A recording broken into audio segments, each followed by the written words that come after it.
Hace no muy poco en Argentina se rompió el meme. Se anunció la película de los simuladores, aquella que el fandom llevaba tanto tiempo esperando y que parecía que jamás vería la luz. Para quien no sea de Argentina, Los Simuladores es una serie de televisión que se transmitió por allá el 2002-2004 más o menos, contando de 2 temporadas y 24 episodios. La misma trata sobre un grupo de 4 personas que resuelven problemas de todo tipo haciendo nada más que un simulacro. Esta serie con una premisa tan simple se hizo más rápidamente por los argentinos, llegando al punto en que incluso los propios actores comenzaron a recibir cartas solicitando su ayuda, como si dicho servicio fuera real. Pero, ¿por qué se hizo querer tanto los simuladores? O mejor dicho, ¿por qué funcionan los simuladores? Damián Cifrón, la mente maestra tras esta obra, sentía inquietud por el hecho de que en Argentina no hubiese series con algún tipo de héroe, series que tiraran más por lo cinematográfico. Es así como se le ocurre la idea de Los Simuladores, un grupo de tipo comando que resuelve problemas a través del simulacro. Y allí Cifrón se encuentra con la siguiente pregunta: ¿qué tipo de problemas resolverán? Verán, Cifrón se destaca por algo muy sencillo, y nunca mejor dicho, pues si hay algo que caracteriza a este director y se refleja en cada una de sus obras son 2 aspectos principales, lo simple y lo cotidiano, pero llevados gradualmente a un punto inimaginable. En Tiempo de Valientes, vemos como un psicólogo termina trabajando junto a un policía y por azar del destino terminan desmantelando un caso de corrupción realmente peligroso. En Relatos Salvajes, sus protagonistas son personas comunes, pero que un día el destino decidió jugarles una mala pasada y se les terminaron cruzando los cables, llevando a un atentado terrorista e incluso un asesinato. La simpleza es algo que se mantiene, escalando siempre hacia lo complejo, lo cual, si bien puede parecer fácil, termina siendo bastante complicado de hacer, ya que un mínimo fallo nos terminará descolocando. Allí entra en juego lo cotidiano y, por supuesto, los personajes. Sus personajes son personas comunes, como vos, como yo y como doña Jorgelina del almacén, las cuales terminarán involucrándose en una situación fuera de lo común y sus reacciones, tan de personas cotidianas, son las que vuelven verosímiles dichas situaciones que las circunstancias presentan. Asimismo, esta simpleza de sus personajes hace que nos sintamos identificados, dejándonos llevar un poco más por la extraordinaria situación.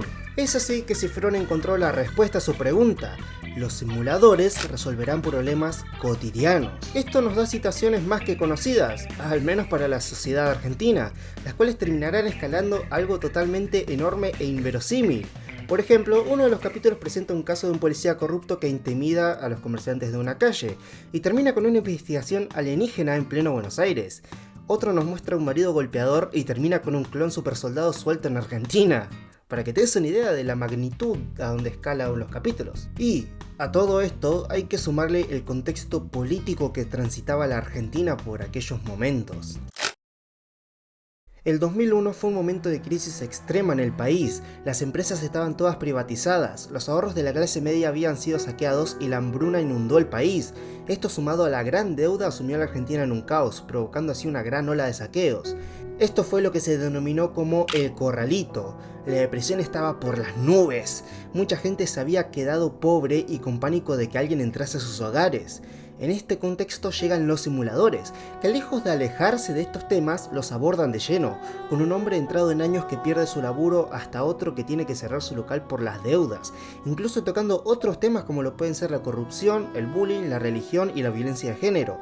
Esta serie ha sido una gran crítica social donde muchos no se atrevían, ganándose así el amor de su público. Pero hablando de la serie per se, empecemos analizando un poco cómo están estructurados sus capítulos, para poder entenderlo un poco mejor. Casi todos los capítulos en sí están organizados por el mismo orden. Primero se nos presenta un pequeño caso a resolver, el cual nos muestra, de manera cómica y relajada, cómo actúa este grupo.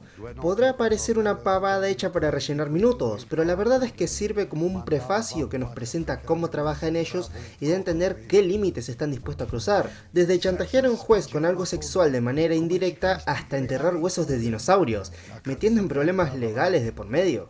Se nos permite ver un poco más sobre ellos, sobre cómo charlan, bromean e incluso apuestan, pero sin perder la esencia de los personajes, los cuales ya analizaré un poquito más adelante en este video. Luego está la intro, la cual nos prepara. No es habitual en todas las series, y como en cada serie, esta nos está diciendo que lo que viene a continuación será realmente lo importante en este capítulo. Pero un pequeño detallito que quiero resaltar es que esta se presenta con un tango, mostrando un poco la elegancia y sofisticación con la que trabaja este grupo. Además, claro, de que este género musical es representativo de la Argentina. Luego se nos presenta el problema principal, el del caso que se desarrollará a lo largo del capítulo. Conocemos al cliente y su conflicto a resolver, el cual, manteniendo la simpleza y cotidianidad, será uno que a ojo de cualquiera puede parecer una idiotez, algo por lo que muchos de nosotros pasamos, ya sea aprobar materias o presentar nuestra familia a los suegros, por dar unos ejemplos. Asimismo, también se nos presenta a la víctima del caso, quien sufrirá del simulacro sin siquiera percatarse de que está en uno. Se establece el conflicto a resolver, quién necesita la solución y a quién habrá que hacer el simulacro. Después sigue el primer contacto, donde Santos habla cara a cara con el cliente y pone todas las cartas sobre la mesa, recibe una explicación del problema y luego él pasa a explicar cómo funcionan las cosas, cómo actuarán, el resultado que obtendrán y la manera en la que cobrarán.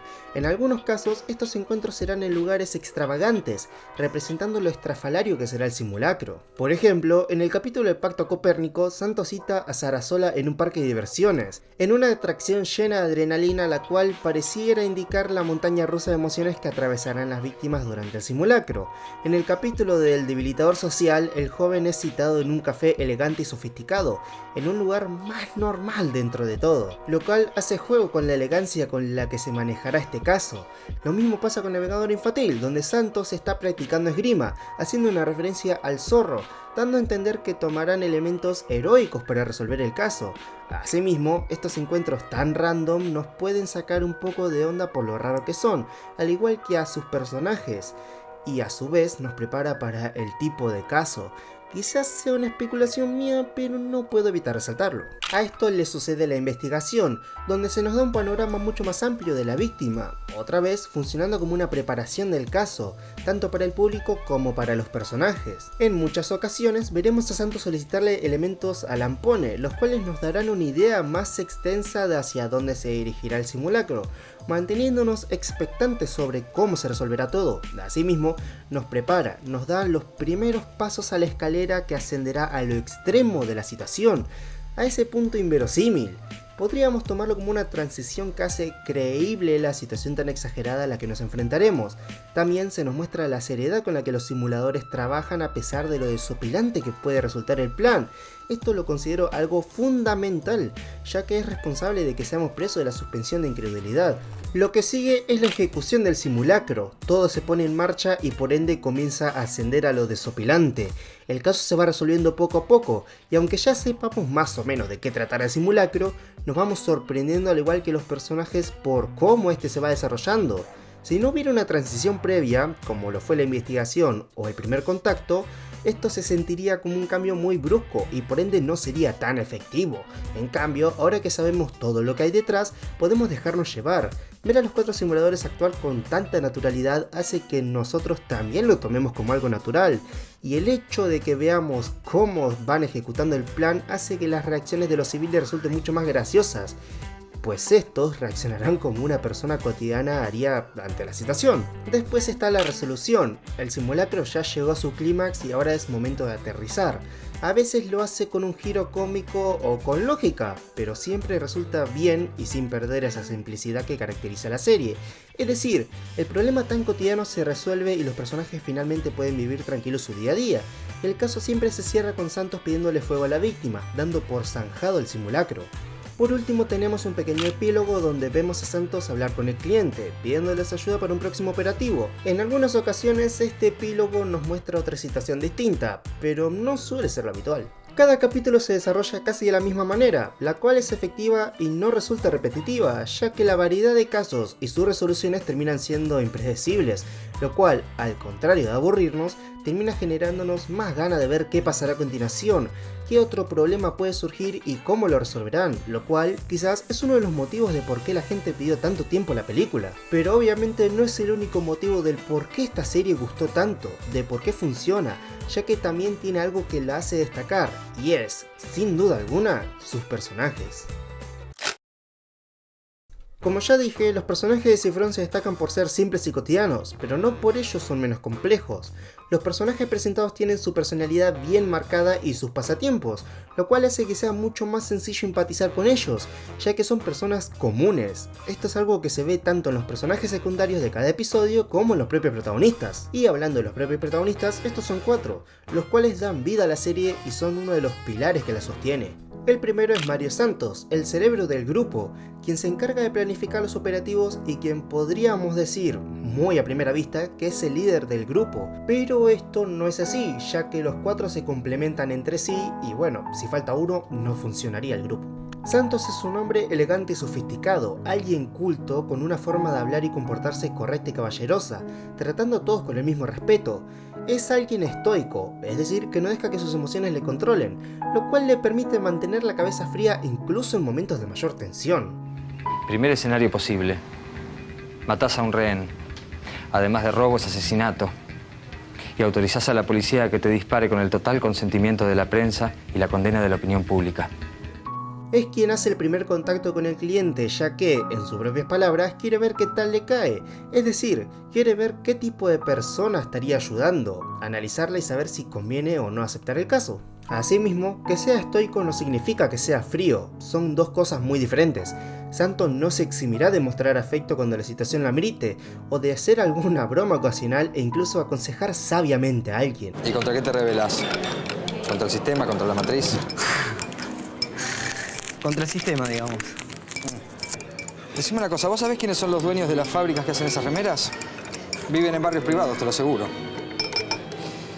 ¿Te pusiste a pensar cuánto factura el negocio de la rebeldía? Pensalo, es ridículo. Tanta gente combatiendo el sistema y el sistema cada vez más enriquecido.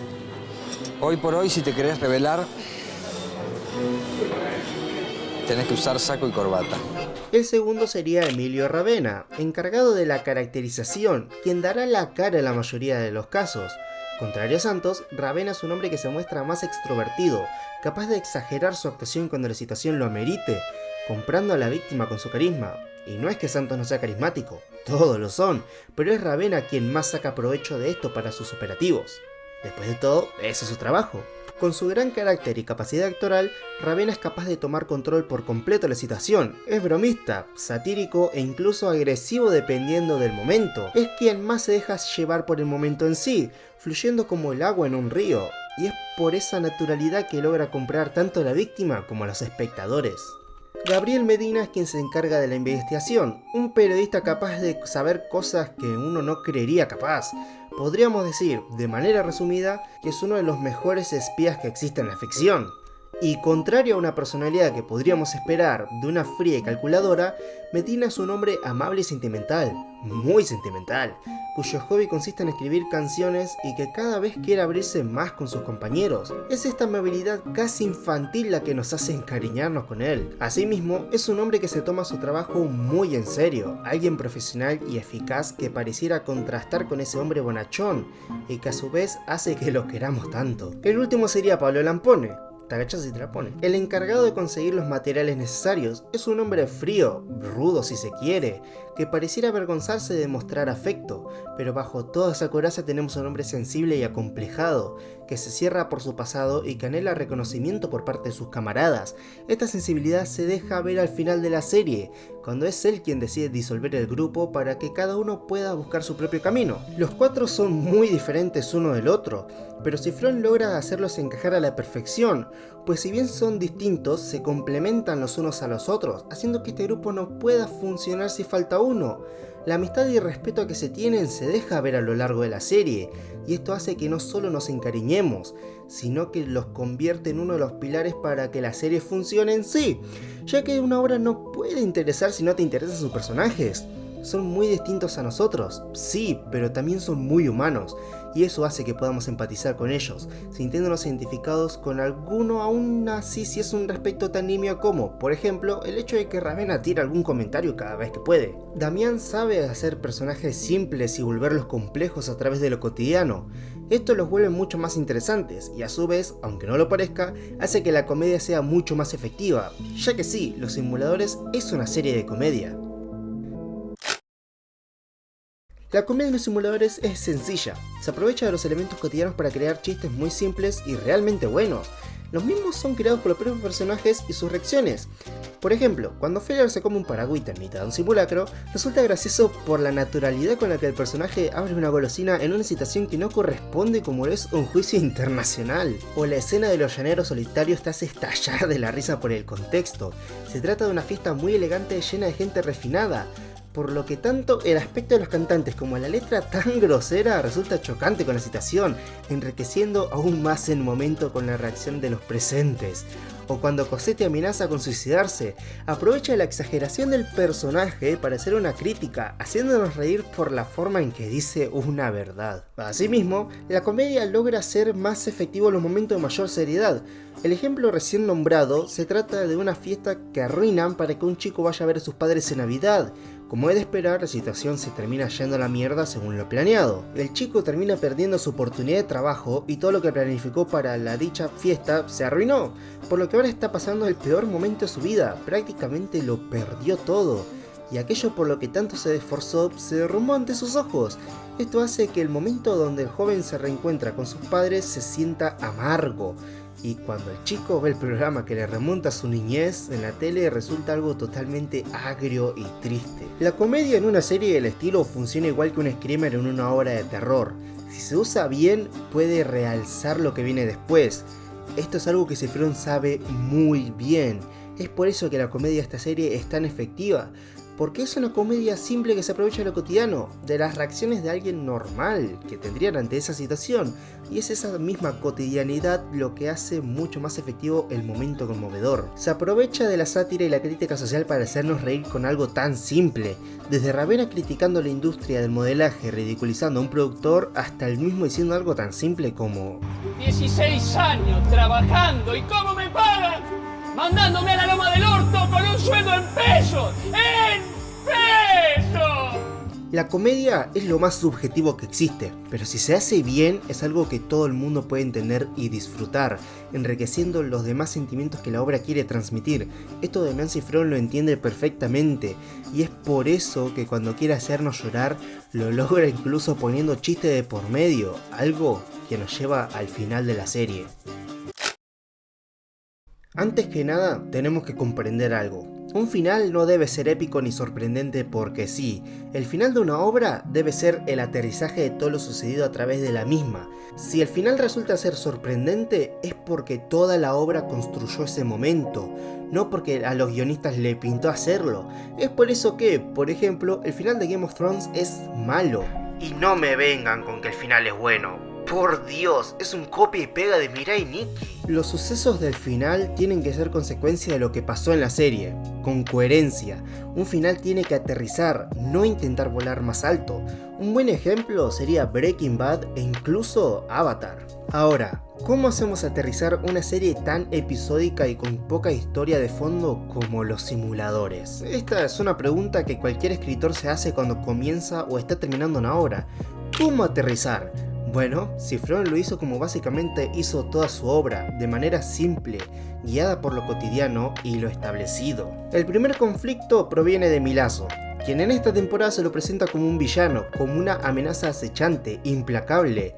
En el capítulo anterior había, entre comillas, matado a Molero y estaba dispuesto a ir por nuestro grupo. Pero esta serie no te va a dar un tiroteo final, porque eso no tendría sentido. En vez, aterriza. Los simuladores son un grupo que siempre está 10 pasos por delante de cualquiera. Detuvieron un atentado terrorista. Incluso engañaron al mismísimo FBI. No tendría sentido que enfrentaran de manera física contra Milazzo, por lo que lo solucionan de la mejor forma que saben hacer: simular.